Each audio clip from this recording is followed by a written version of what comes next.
Day 23 was going to be yet another wet and windy day and time to make the crossing to Orkney. The main ferry was actually booked out. I had discovered that earlier in the week, but instead I'd spotted there was a passenger only, i.e. no vehicles, ferry that ran from JoG I'd, and that did appear to take bikes. So I had booked a ticket for that and I was hoping that would be running.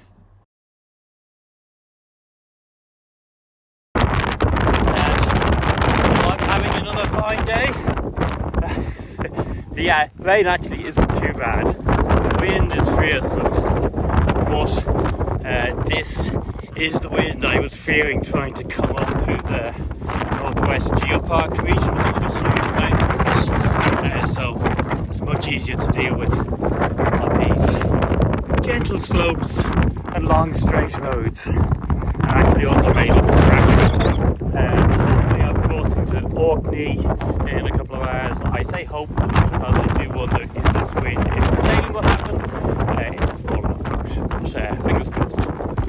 In normal weather, the 25-kilometre or so cycle from Castletown to JoG I'd would be grand. No real steep hills, beautiful scenery, but today was a challenge. In what's fast becoming a habit, greetings from yet another bus shelter in the rain. This time I'm just up the road from JoG I'd. It's not lashing down, it's unpleasantly wet, but there's a big heavy wind and I just cycled 20 kilometres and I need a break, so I thought there's a bus shelter, I'll dive into it. And so I'm cycling down into JoG I'd after a very windy cycle of about 25 kilometres to get here. JoG I'd is a total tourist trap, of course, but you can get your photo taken for free at the sign. Apparently you have to pay in Land's End. And then I just spent time doing a round of all the coffee shops, dessert places, and ended up with a very good scallops and chips in the chip shop there. I'd recommend that. And then it was on to the ferry. So the ferry you're seeing in the background of these photos, and I was looking at it going, I wonder how exactly I'm meant to get the bike on here.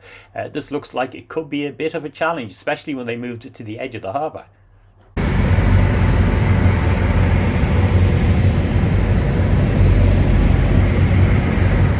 So basically, with the addition of the guy steering the boat, I don't know what the correct term for that is, that's the complete list of everybody on board. There was one other passenger and one crew member, and he'd helped me get the bike over the railings here and then down the back and then down the steps there at the bottom, because when we got over to the other side, the pier there was at a lower level, so you had to get the bike down so we'd be able to get it off at that. So that all made things much more interesting. So this is quite an impressive crossing. I've been tossed back and forth a little bit. The bike's okay, there it is. And I'm looking forward to seeing how we get it off at the other end.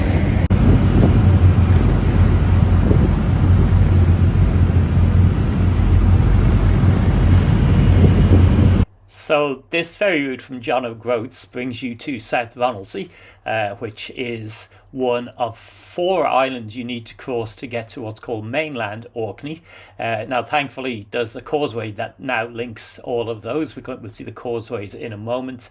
They were built during the Second World War, so it's a smooth enough travel considering you're actually cycling across 5 islands. You would know you're cycling across them, particularly in these sort of high winds, because there's quite a sideways shove at each causeway.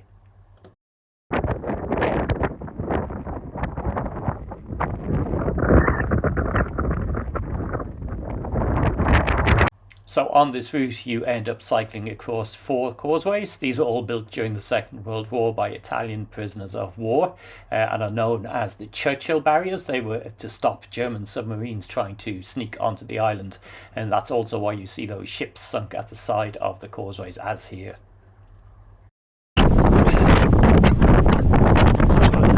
that's a block ship. The first thing they did was they took ships and blocked the jam. Anyway, they make a fairly thrilling experience to cycle across even in July if you've got strong winds blowing. I would imagine they must be entirely impossible to cycle on for many days in the winter. But I made it, and more rain as I headed over the hills and down towards Kirkwall. There's a very good municipal campsite at the edge of Kirkwall where I stayed. Not only is it cheap, but the bathrooms even have underfloor heating, believe it or not.